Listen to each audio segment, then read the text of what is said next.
Vital, therefore, that we understand our history to guide us to make the right choices in the future.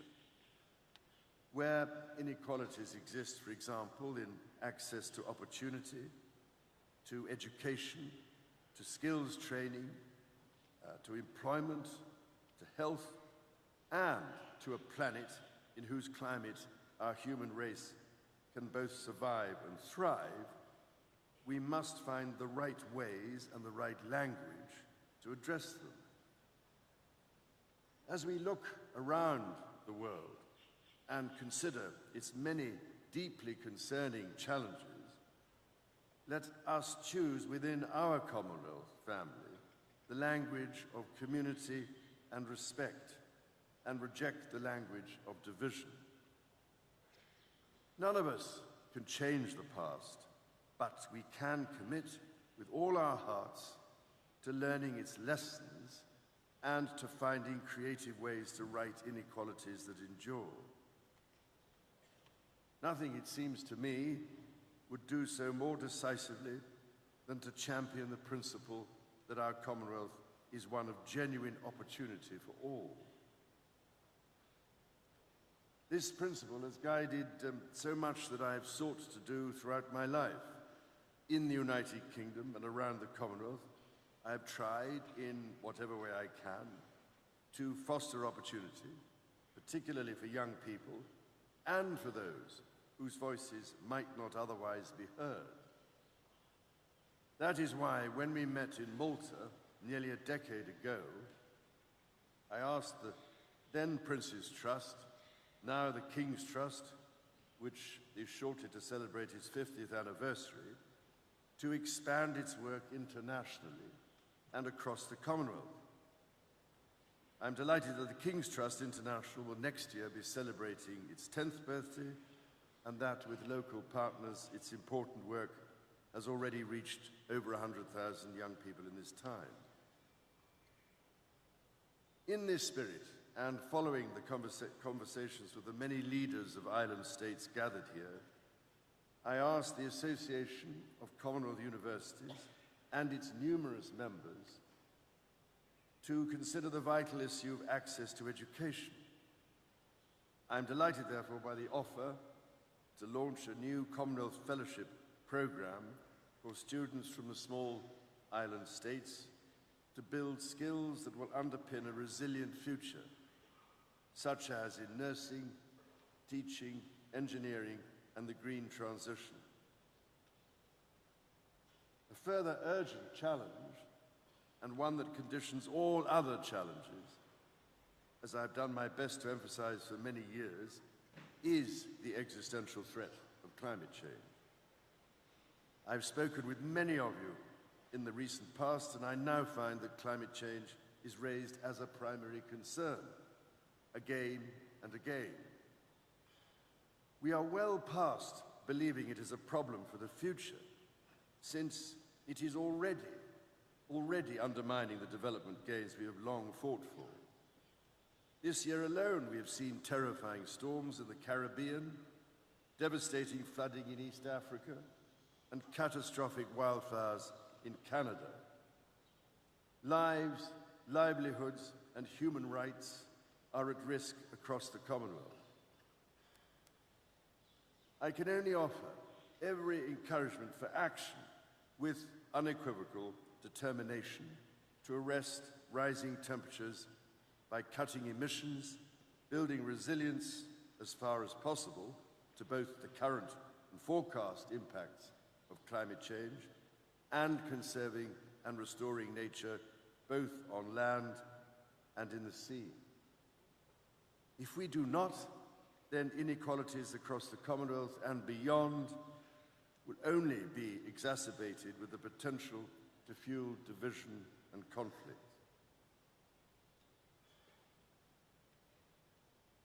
Over many years, it has become clear to me that public finance, while crucial, will never be sufficient on its own to tackle all of this, let alone achieve any of the United Nations development goals, especially in the time frames required.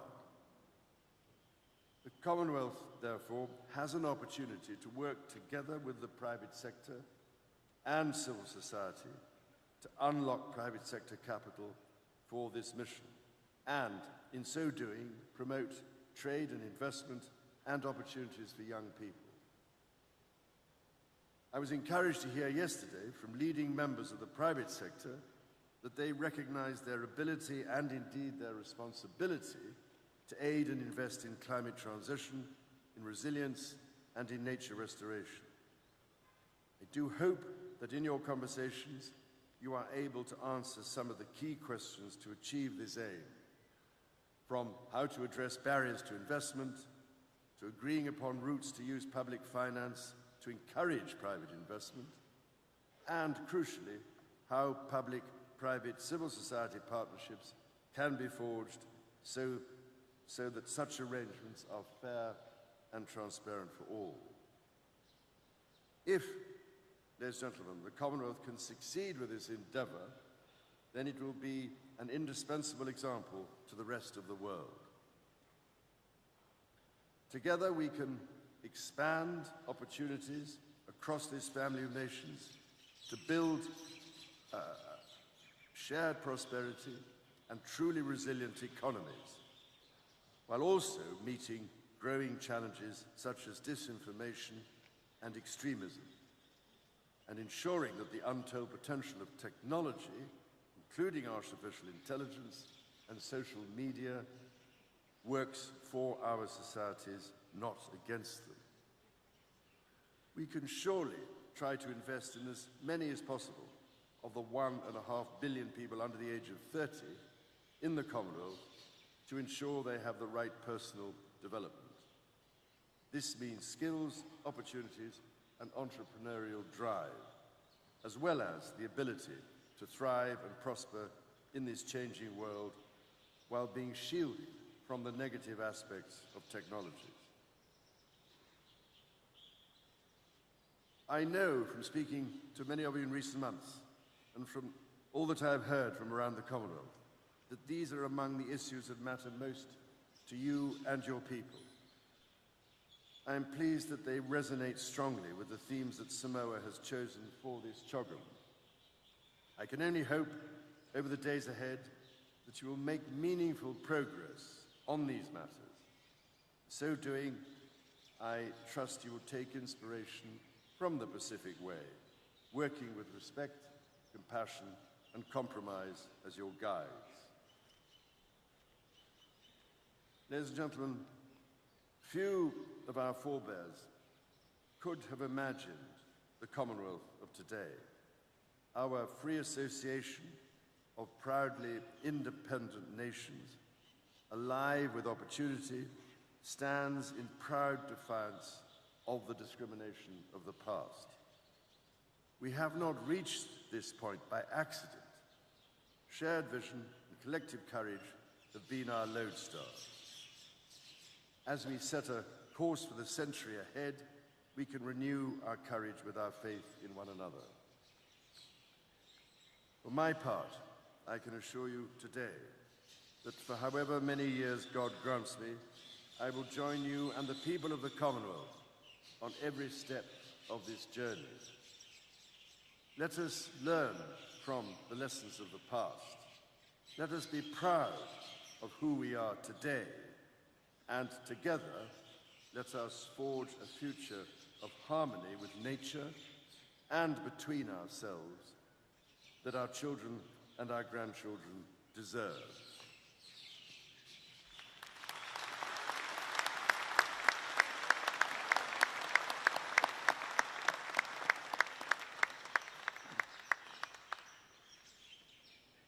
Your Majesties, Excellencies, special guests, distinguished guests, ladies and gentlemen, I am delighted to introduce a performance by our youth under the leadership of the Matavai Pacific Cultural Arts and our choirs from the Ma'alua and Piula Theological Colleges. Our youth and our two theological colleges would like to portray our diverse, unique, but resilient cultures and traditions of our Samoa and our Pacific region. Enjoy.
see the morning light across the land. It's a new day, a blessing to man. Come the night, we see the moon and the stars. There's love, peace, and hope for us. There are glitches as we travel on in our journey today. Come tomorrow. We are gathered here, the Commonwealth we are, to save our Commonwealth and future. Save it, Save it, save it. save it, save it.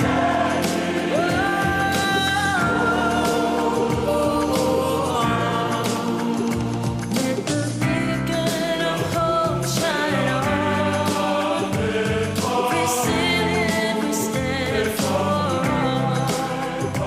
With the strength that defies odds, we'll rise up despite our fall. In resilience, that's where we go on, and transforming our world as we move on. We provide and share for now and beyond. Through special and mutual call, share it,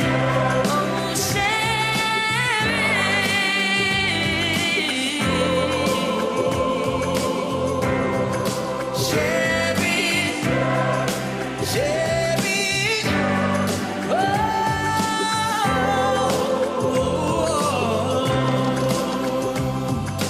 There'll be no hunger no more. Crisis, diseases, no war. Let me see The only people sing for us in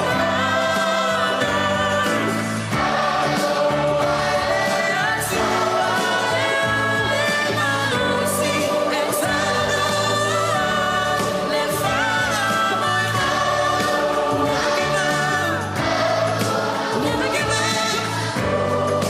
Never give up. Let's grow and be strong. Never give up to share.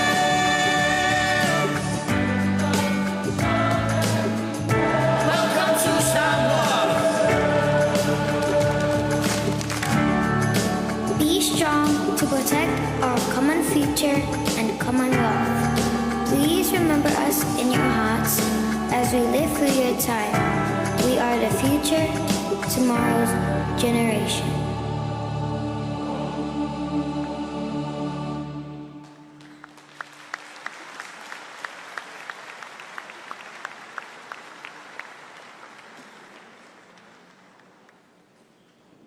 Your Majesty, Your Excellencies, distinguished guests, ladies and gentlemen, we have now come to the end of our program, and I hope you have enjoyed the short entertainment.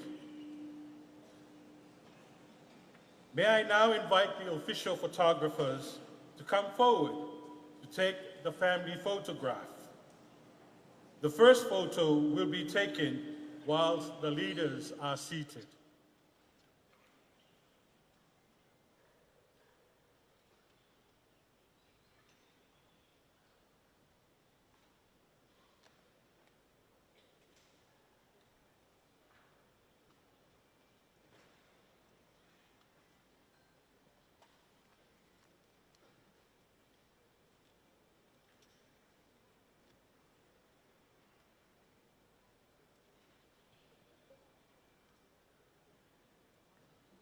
I respectfully ask His Majesty, the leaders, and the Secretary General of the Commonwealth to stand up for the second take of the family photo.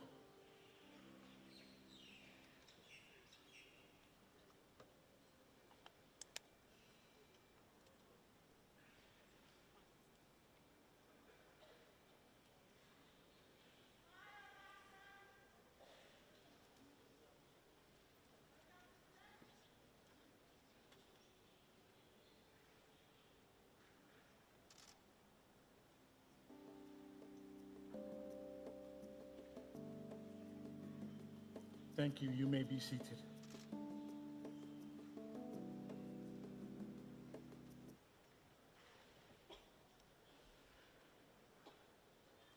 At this time, I kindly request that you remain seated as their majesties and their excellencies exit the stage and are guided out of the conference center to their vehicles. We wish them well on their deliberations, and especially when the executive session and the leaders retreat. At this point, I would like to ask their majesties to depart from the stage.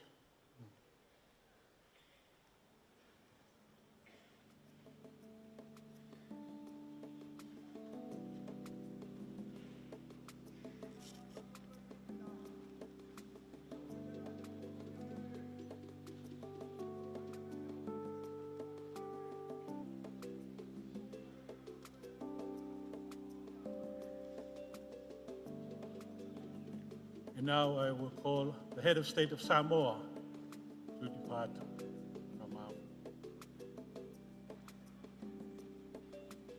and the Council of Deputies.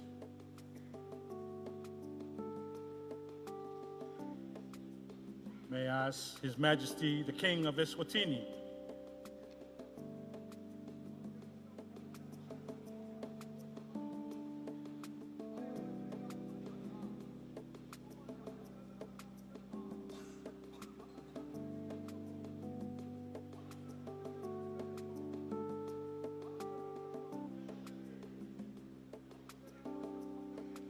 Your Excellencies, our leader from Rwanda, Samoa, and the Secretary General.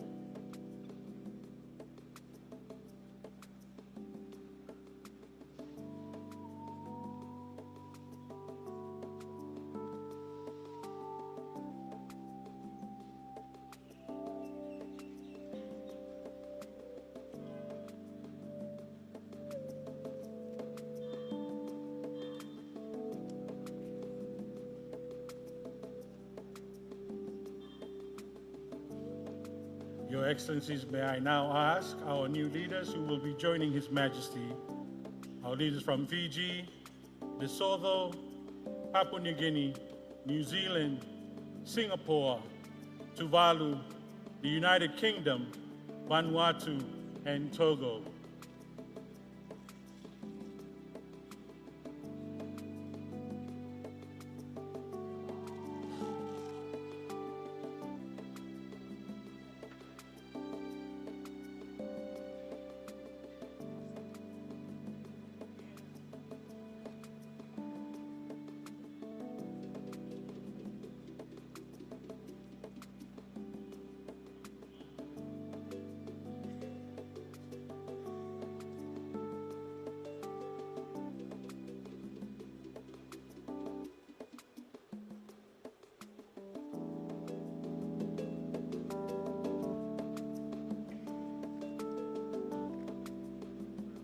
Your Excellencies, may I now call upon those who will be joining the Secretary General at the luncheon. May I ask Your Excellencies of Cameroon, Sierra Leone, Trinidad and Tobago, Togo, Antigua and Barbuda,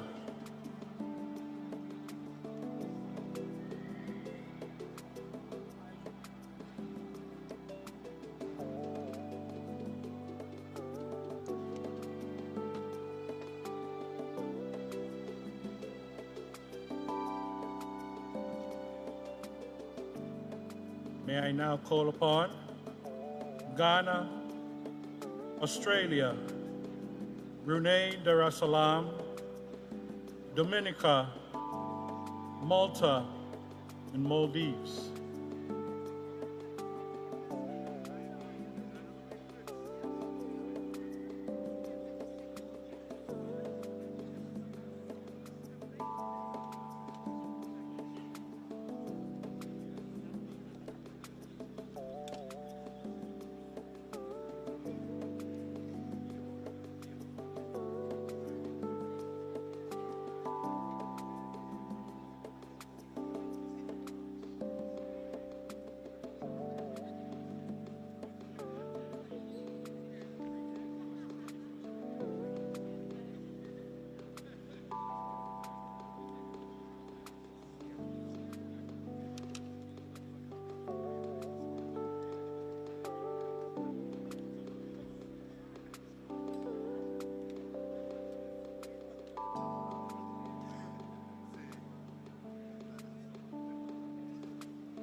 Thank you for your patience. I now call upon